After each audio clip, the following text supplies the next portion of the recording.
We're an independent company from Jayco Australia, but we share the Jayco name as a dealer. So we're family owned and operated here in South Australia, in Adelaide, which is independent of Jayco Australia, but we work obviously extremely close with Jayco Australia. We sell their products. Jayco Australia, I think, has a number of dealers in each state. They're all independently owned. So it's one of the points of difference to a large car brands where every dealer is independently owned. So they have their own way of doing things. So this project, bringing sugar to the Jayco Australia network, sort of came about from a bit of work from Jayco Australia wanting the solution like this, and from us. We did a lot of background work prior. We were actually pushing ahead with our own CRM prior to Jayco Australia deciding that they would run a project for all dealers, which was great. Having the backing of Jayco Australia was massive to take us to the next level and give us access to resources we wouldn't normally have at our level. It's an easy product to sell in a way because you're selling a lifestyle, you're selling a feeling rather than just, it's not just a box with wheels on it. It's sort of a gateway to a lifestyle that people want. And we feel like we're able to just sort of help people pick whichever way they want to go. And it's not really selling at that point. You're sort of just helping them pick the right product for what their needs are, and then they're away and enjoying the lifestyle.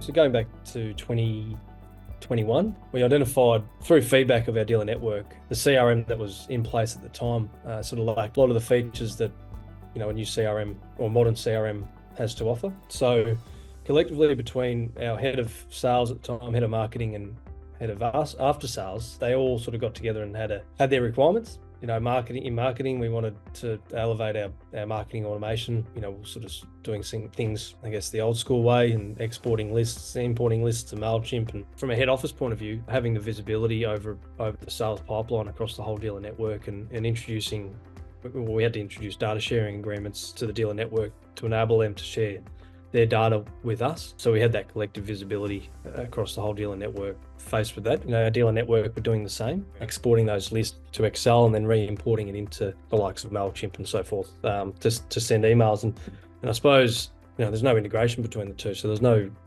context to the leads that were in place, and that visibility of what they're receiving as far as EDMs go from Sugar Market and the web activity and so forth.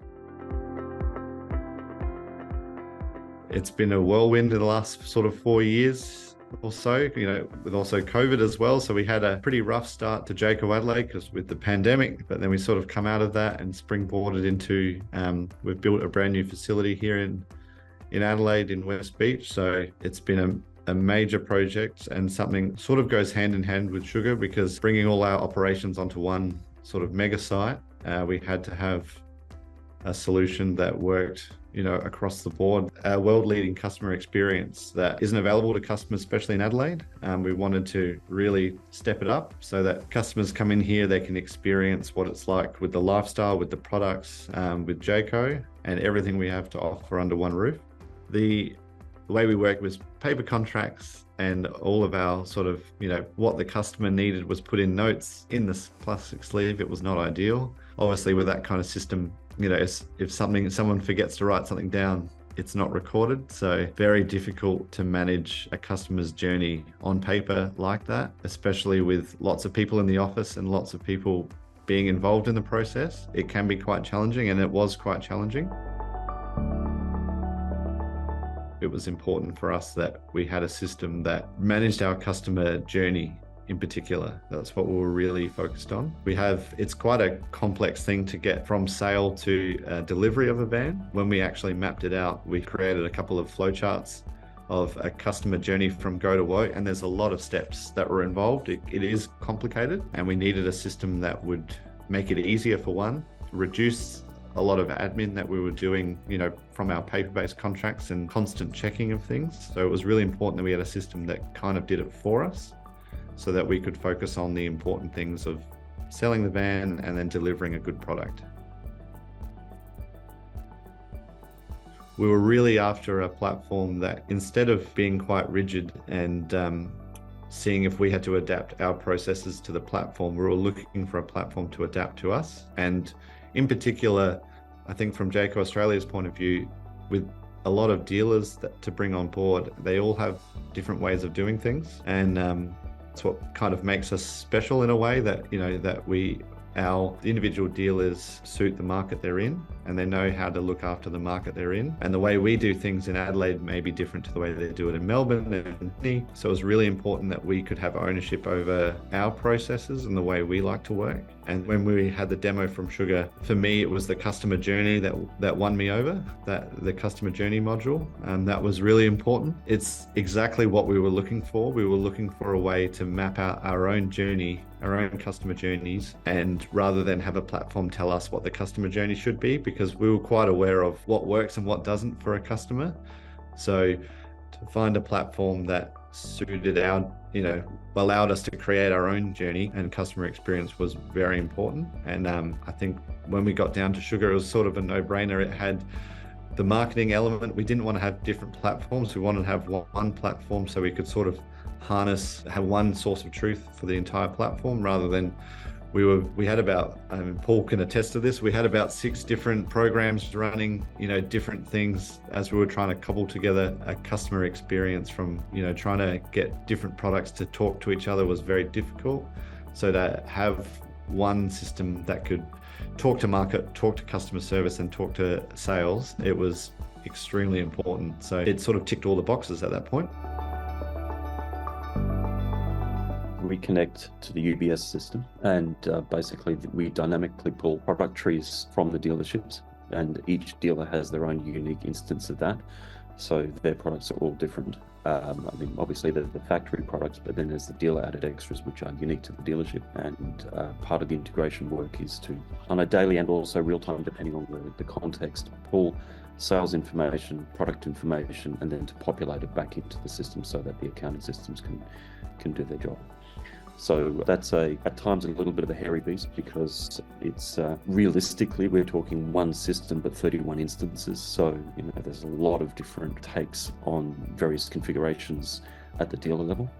So we do have a task where, from our perspective, we are working to homogenize and sort of sanitize the data a little bit as it comes through into the Sugar and then back out again. So there's definitely some manipulation at a technical level to make sure that all of that works. And then with the overseas dealers as well, there's different GST rules or sales tax rules that we have to integrate into as well. So there's a few moving pieces there. Yeah, it's been a long journey to get us to now, and we're just starting to see the benefits of sort of that collective, or having that data centralized. We're starting to put initiatives in place, particularly in the sales environment, where when we're talking about follow-ups to leads and so forth, so having some rules in place, or business rules in place across the board to ensure the dealerships are performing to the expectations that we do set. So we wouldn't have been able to do that without Sugar. We put a lot of effort into marketing campaigns, and we do spend a lot of money to get people to our website, to respond to our EDMs, to respond to TV ads. As Jayco Corporation, we do spend a lot of money in that space to drive traffic to dealerships. What we weren't seeing was how much traffic that's actually genuinely driving to the dealer network, and then how much of it is actually being followed up. Now with the CRM, we've got the ability to actually, through our regional sales managers, the ability to actually see which leads are being actually followed up. And that, if our sales managers and our sales teams across the country are actually performing to our expectations. So yeah, previously it'd just be an email that would go there, and you just go, yep, off to the ether. So removing the email and actually having it built within the CRM, and seeing who's the salesperson working on it now, and what contact points, what contact has actually been made, and which ones are converted. Our regional sales managers now have that visibility. If we can cookie a customer on our website, we can sort of see what pages they go to, whether it's what style of products they're interested in. And again, we go back to the lifestyle. What we're trying to achieve is we're trying to figure out what product segment or what their interests are. We don't necessarily need to know what the product is exactly, but we just want to know what type of product are they interested in. Is it like the off-road stuff? Is it camping? Is it family camping? And what that helps us do is we can get information like if they're looking at financing, we can sort of work out how serious they are as buyers, and then give them a score and then deliver that to our salespeople so that they're pre-informed, especially with salespeople. They're not being rude to them, but they like to know where their next sale is coming from. So the ability to give them an indication of who's hot and who's warm and who's cold is really important for them to sort of manage their day. They can get onto those leads first. They can action those leads first. Where it's particularly interesting, where I want us to get to, is working out which salespeople suit which demographic and which area type, and then funnel those leads to the right person. That's particularly interesting to me. I think you can sort of tell with salespeople that they really click with some people and some people they don't. And we find the best chance of success for us is to connect them with the right person. So that's all this process hopefully achieves, is to get them to the right person to convert the lead. Personally, it's saved me hours, but I think from our definitely from our open rates, they're a lot higher, especially with the targeted campaigns. The targeted campaigns to people that are interested in those products give us a way. I think we normally average around the 32-33% open rate when we hit our whole database up at once. But when we hit those specific groups, you know, we can be up in the 40s to 50s sometimes. It's something we're actually going to be bringing on. You know, I'm going to get some help, which is good, and what I'm going to get her to do for the first few is we're going to set up a few of these campaigns and see if we can really grow our overall open rate and our click-through rates to be a lot higher than they are. We typically find our open rates are quite strong on whatever we sort of send, but where we sort of fall down, and if we don't get it quite right, is getting the click-throughs that we want, which we are seeing a sort of a definite increase when we use, you know, we combine it with Sugar Forms as well, rather than just drive them to a website. Getting them to a form or getting them back in contact with us has been quite good. We find our inquiry rate on the website is quite good. Where we're now focusing on is that inquiry to lead and lead to sale is where our focus is now, and training our sales staff to get used to not using a pen and paper and using a dashboard. It's definitely going to save them time. I know our customer service team used to operate out of an inbox, and it'd be quite cumbersome for them to go and find, you know, a customer's, you know, an email and follow up. Whereas just utilizing the dashboards that we have for customer service has been, you know, excellent, and especially for our management team, knowing what the workload is for each advisor, so we can see, you know, with a quick glance which advisor is, our customer service officer is struggling with their caseload, and then we can redeploy the cases to other advisors to sort of split up the workload, and that's been excellent. As we've grown our advisor team, we've now, I think, reached a happy medium where the cases are being round robined in a fair way, but when they get out of control for someone or they're struggling to get back to people, our managers are able to sort of quickly redeploy that and make sure that the customer's contacted, which is something we never had.